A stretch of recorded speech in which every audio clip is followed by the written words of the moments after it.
आज हमारा national safety week का दूसरा दिन है। तो कल हमने बहुत कुछ बताया, आज हम कुछ दिखाएंगे, जैसे कुछ डेमोन्स्ट्रेशन करेंगे। अभी आज से ही आपका, कल हमने बहुत कुछ थ्योरी बताया, प्रैक्टिस थ्योरी होती है जैसे क्लास में जाने के बाद लिखाई पढ़ाई वाली, वो कल थ्योरी थी। आज से प्रैक्टिकल स्टार्ट है, तो आज से लेके सारा सब्जेक्ट प्रैक्टिकली होगा और फिर लास्ट में बाय डिस्ट्रीब्यूशन होगा। ये हमारा सेफ्टी स्लोगन वाला, और जितने भी वर्कर है उसमें से जो अच्छा रिस्पांस करेंगे, ये जो सवालों के जवाब देगा सेफ्टी वीक के दौरान, या फिर जो अच्छा परफॉर्मेंस करेगा उसके लिए, ठीक है।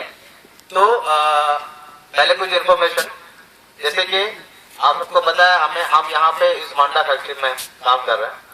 होंडा ने हमें बोला कि भाई तुम हमारे लिए ये बिल्डिंग बना दो, ठीक है।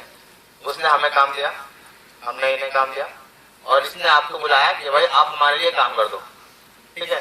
तो अभी होंडा फैक्ट्री में बहुत सारी ऐसी चीजें हैं हानिकारक जिससे हमें नुकसान पहुंच सकता है।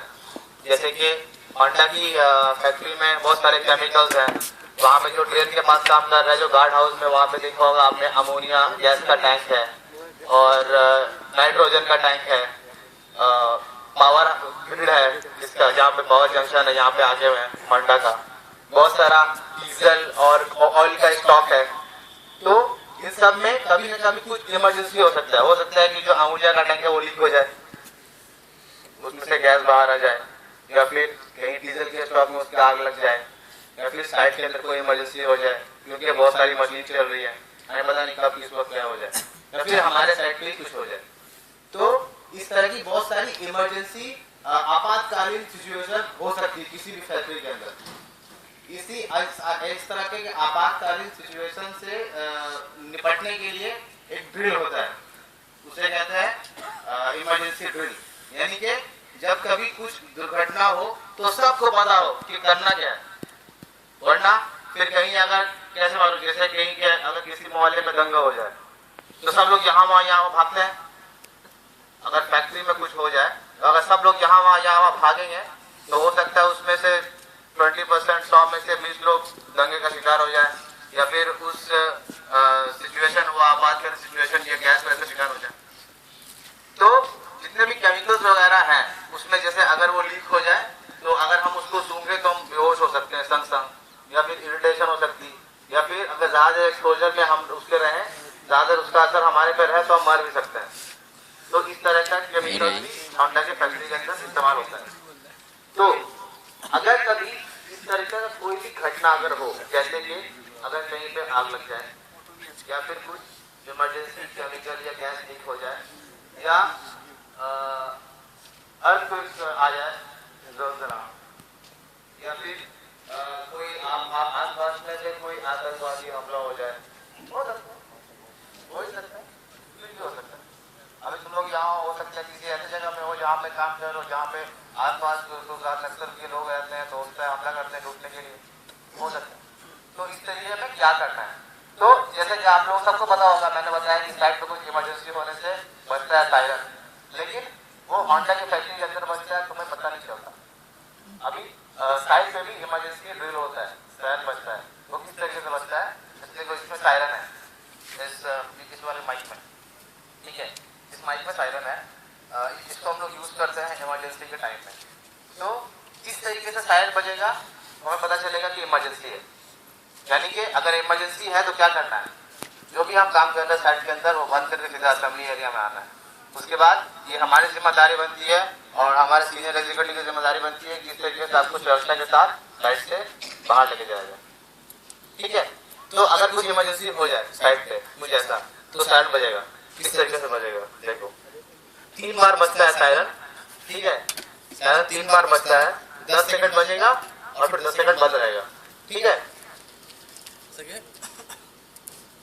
10 सेकंड बजेगा और 5 सेकंड बंद रहेगा।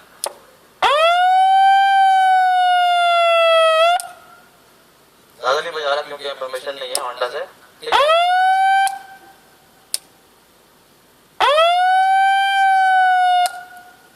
10 सेकंड बजेगा 3 बार।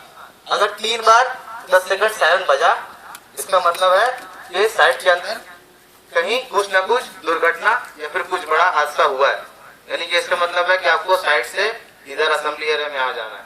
3 बार अगर बजे सायरन, तो अभी सायरन बज रहा है तो ऐसा नहीं हो सकता है कहीं बाहर में शादी हो रही, शादी नहीं हो रही, ठीक है, हो सकता है कुछ इमरजेंसी हो गया, आप लोग जो भी काम कर रहे हो उस काम को बंद करके इधर असेंबली एरिया में आना है। हाँ, अगर कोई मशीन के साथ काम कर रहा है तो मशीन बंद करके आना है। उसके बाद हम यहाँ पे जब लोग यहाँ पे आ जाएंगे तो हम देखेंगे हमारा आज का मैन पावर कितना था। सुबह असेंबली में आज 90 लोग हैं, ठीक है, तो हम फिर काउंट करेंगे कि 90 लोग हमारे सामने है या नहीं। उसमें से अगर 2 कम हुए तो इसका मतलब है कि या तो वो कहीं फंसे हैं, या फिर वो चाय पीने के लिए गए, या फिर साइड पे घूम रहे, या फिर काम कर रहे। तो इसमें हमें पता नहीं चलेगा कि हमें उनको बचाना है या फिर उनको घूमने देना है। तो जब भी अलार्म बजे आपको सारा काम बंद करके असेंबली एरिया में आना है, काउंटिंग होगी, हमें पता चलेगा हाँ आज 90 लोग आए थे, 90 लोग असेंबली में मौजूद है, यानी कि हमारे कोई भी वर्कर इसमें नहीं है, फंसा नहीं है कहीं पे, तो फिर हम आपको थ्रस्टर के साथ यहाँ से बाहर निकल के, ठीक है। और जब वो सिचुएशन से हम निपट लें, आपात कालीन सिचुएशन से हम निपट लें, तो फिर 1 मिनट के लिए कंटिन्यूअसली अलार्म बजेगा। इसका मतलब है कि ऑल क्लियर, आप अपने काम पे वापस आ सकते हो। तो इस सेफ्टी वीक के दौरान में एक दिन, किसी भी दिन के वक्त में मैं अलार्म बजाऊंगा और आप लोगों को फटाफट आना है 2 मिनट के अंदर अंदर असेंबली एरिया में, और काउंटिंग होगी। उसके बाद फिर पर्पस बताऊंगा किस लिए किया, उसके बाद फिर आप लोगों को काम वापस आना।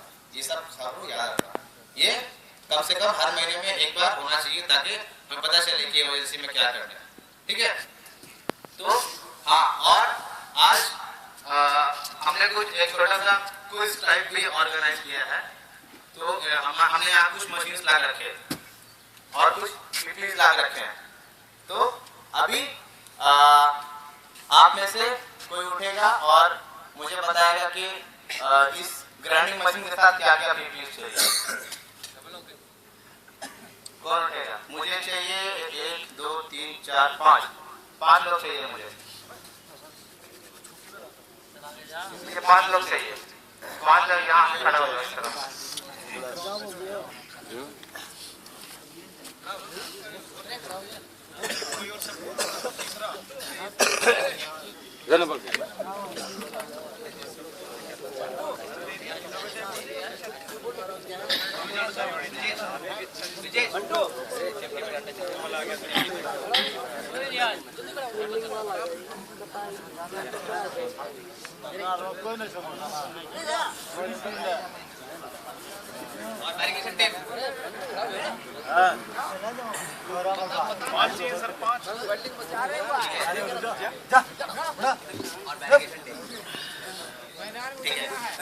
तो सबसे पहले मैं आपको 1-2 चीजें और बताऊंगा, पहले ये बताता हूँ। हाँ, तो हमारे पास ग्राइंडिंग मशीन है। सबसे पहले तो ग्राइंडिंग मशीन हमें काम करना है, साइड पे ग्राइंडिंग का वो कटिंग करना है, ठीक है। तो उसके लिए हमें क्या क्या पीपीज चाहिए, कौन बताएगा? ये पीपीज रखे और मशीन रखा, तो वो मशीन के साथ पीपीज अरेंज करना है। और किस लिए चाहिए वो बताना है, ये किसके लिए चाहिए।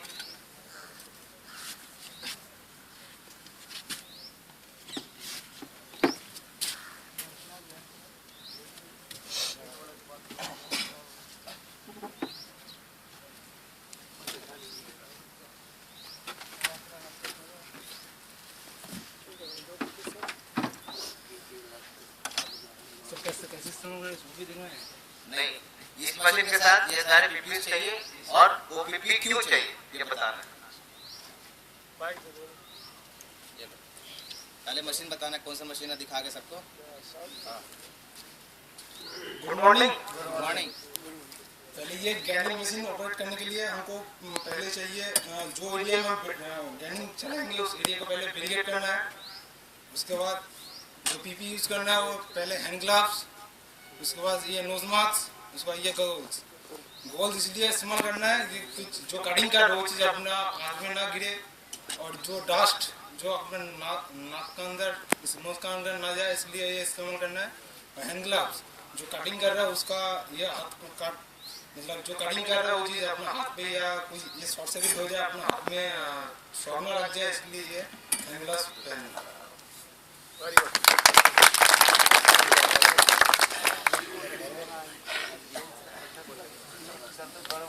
Very good, thank you.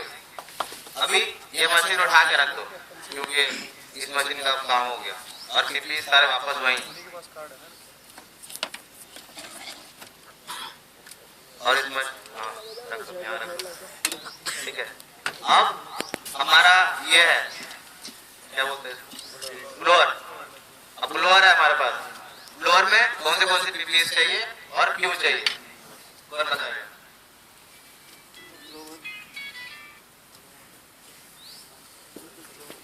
Good morning.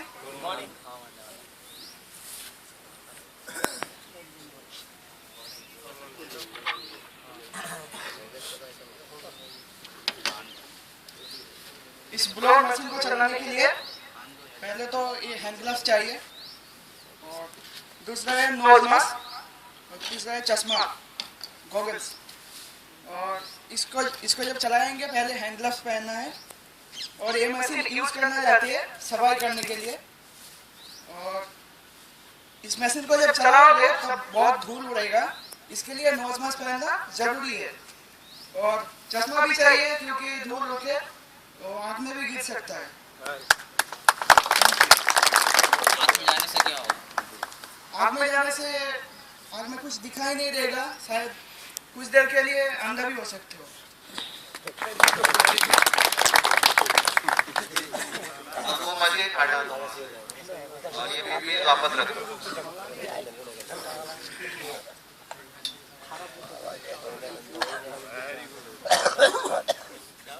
Drill machine के बारे में आपको बताइए। पहले अपना नाम बताना है, ठीक है?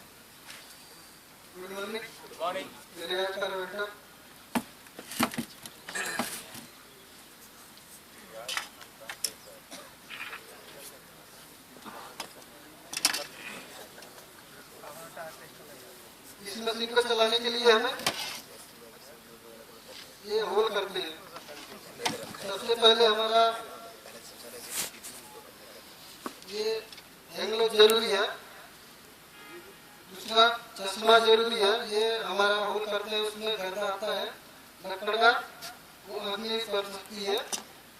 तीसरा ये मास्क हमारा नाक में भी आ सकती है, गर्दा उठते हैं, तो इसको हमें यूज करना जरूरी है।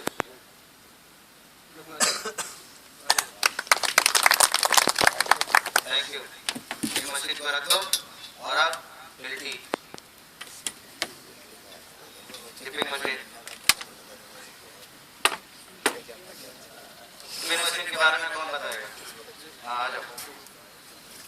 अपना नाम बताना है और कॉन्ट्रैक्ट बताना है। ले लो पहले माइक।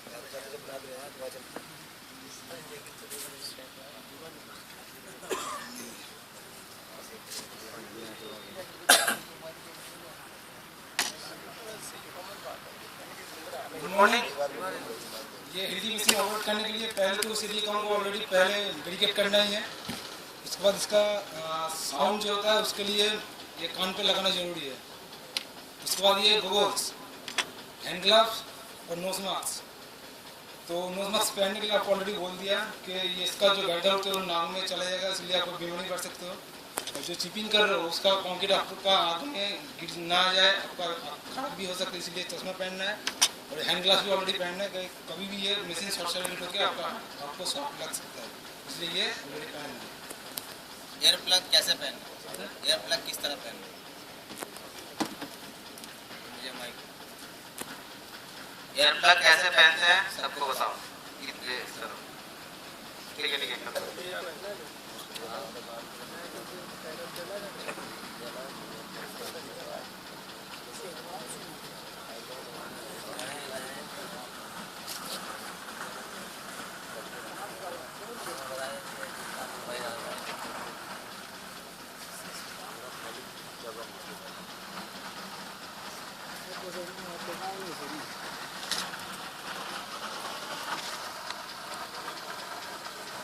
हो गया, ऐड हो गया। तो टाइट हो गया था।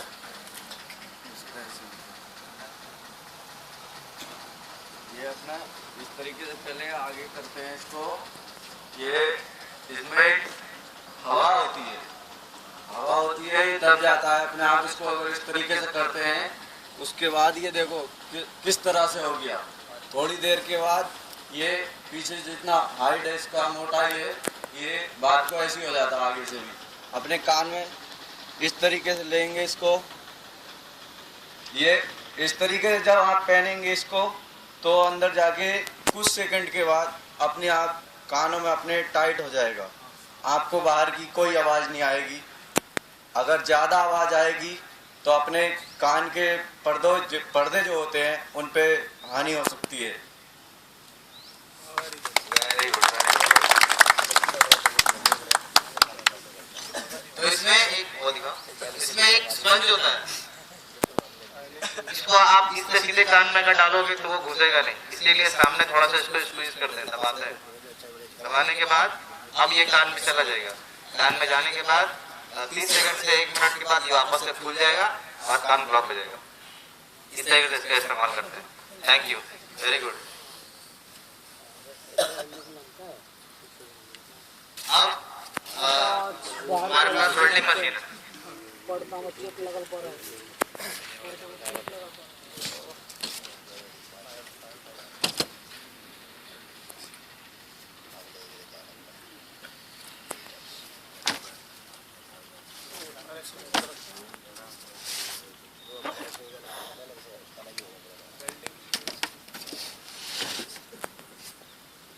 गुड मॉर्निंग, नमस्ते।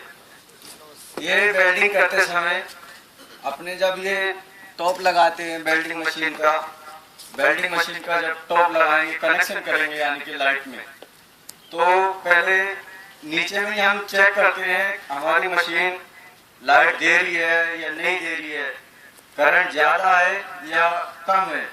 हमें जिस तरीके का करंट चाहता है चाहिए यानी कि काम पे उस हिसाब का करंट हम करते हैं। सबसे पहले अगर हाइट पे काम कर रहे हैं तो हमें वेरिफिकेशन की बहुत जरूरत पड़ती है। यानी कि ऊपर जब हम वेल्डिंग करते हैं हाइट पे, इतना नीचे में भी वेरिफिकेशन तो जरूरी होगी, क्योंकि ऊपर से जब हम वेल्डिंग करते हैं हाइट पे, मैं पीछे करता था पिलर पे वेल्डिंग करता था क्योंकि बहुत वेल्डिंग करे मैंने। तो इसी प्रकार से जब ऊपर के पतंगे जब गिरते हैं नहीं तो आदमी की वो जल जाता है। सबसे पहली बात वेल्डिंग करते समय दूसरा आदमी को वेल्डिंग ना देखे। आप चमक लग जाती है इसकी, और चमक लगती है तो बहुत खतरनाक लगती है। अगले दिन 24 घंटे तक ये असर करती है अपना। और सबसे पहले स्क्रीन अगर अपनी सही है, शीशा सही है, तो अपनी सेफ्टी सही होगी, क्योंकि अपने आंखों से नहीं दिखेगा। जब शीशा ही नहीं होएगा तो वेल्डिंग की चमक तो लगेगी। ग्लव्स और ये हैप्रोल, ये अपने आप जब अगर ये हैंड ग्लव्स नहीं होंगे अपने हाथ जलेंगे। और दूसरी बात हमारा होल्डर, वेल्डिंग मशीन का होल्डर, ये करंट भी मारता है। इस वजह से ये हैंड ग्लव्स ज्यादा जरूरी होते हैं लेदर वाले। थैंक यू, धन्यवाद। सबसे बढ़िया। तो वेल्डिंग मशीन के बारे में बता देता हूँ। और हाँ, एक और हो गया, एक और क्या हो गया, एक तो यहाँ पे नहीं है गैस कटिंग। गैस कटिंग में क्या क्या पहनना है? ग्राउंड से एक बंदा है, गैस कटिंग क्या है? स्टेलिंग का बुलाओ। स्टेलिंग सर, स्टेलिंग से कौन कौन है? आप खड़ा करो। हाँ तुम आ जाओ, तुम ठीक से तुम बताना मंटू।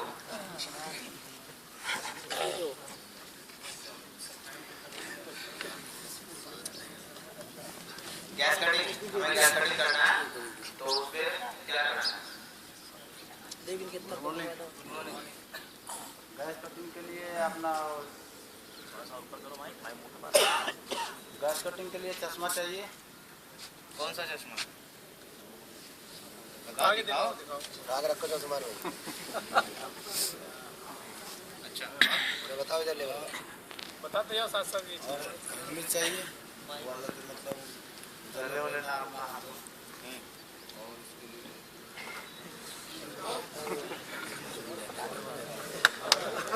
थैंक यू ताली बजाओ। आगे बताया तुमने नहीं बताया, तुमने बताया है ना। तो फिर गैस कटिंग कर रहा है तो उसके जो फ्लेम होता है उसके आंख में हमारा इफेक्ट हो सकता है, इसके लिए काला चश्मा चाहिए, ठीक है, और हैंड ग्लव्स चाहिए, और बैरिकेशन करना है उसको, और फायर एक्सटिंग्विशर चाहिए, और वो आपका जो गैस कटिंग सेट है वो पूरा उसमें फ्लैश एक्स्ट्रा वगैरह होना चाहिए। उसके बाद फिर उसको काम को स्टार्ट करना है। वेल्डिंग और गैस कटिंग का थोड़ा बताता हूँ।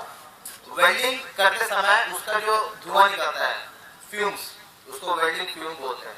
वो हवा नहीं होता, वो धुआं होता है, वो एक तरह का लिक्विड होता है जो गैस बन जाता है वेल्डिंग करने के बाद, उसको फ्यूम बोलते हैं। उसका जो फ्यूम होता है वो अगर हम सूंघे बहुत ज्यादा, ठीक है, तो उसके फ्यूम से वेल्डर को कैंसर भी हो सकता है, वो बहुत ज्यादा खतरनाक होता है। उसका जो फ्यूम है और उसके जो स्पार्क्स है, उसका स्पार्क वेल्डिंग का जो स्पार्क होता है, जो वेल्डिंग करते समय ऊपर नीचे करता है, इससे तो उतना मोटा स्पार्क जनरेट नहीं होगा, लेकिन जो नई मशीन होता है 3 फेज वाला, उससे जो स्पार्क जनरेट होता है अगर वो हमारे शरीर पे पड़े तो उसके स्पार्क का जो टेम्परेचर है वो 3000 डिग्री तक होता है। 3000 डिग्री मतलब कि अगर पानी उबल रहा है, पानी से उबलना स्टार्ट होता है, ठीक है, तो कुछ जितनी गर्मी पानी की उबलते वक्त होती है उससे 30% ज्यादा उस चिंगारी का टेम्परेचर होता है। तो उससे बचने के लिए हमें ये चाहिए, बॉडी एप्रन चाहिए, फेस शील्ड चाहिए, गॉगल्स चाहिए, हैंड ग्लव वगैरह चाहिए, ठीक है, और उसका धुआं को ज्यादा सूंघना नहीं है, सूंघने से अंदर अटैच कर सकता है, और उसके जो स्पार्क्स होते हैं उसको देखना नहीं है, ठीक है।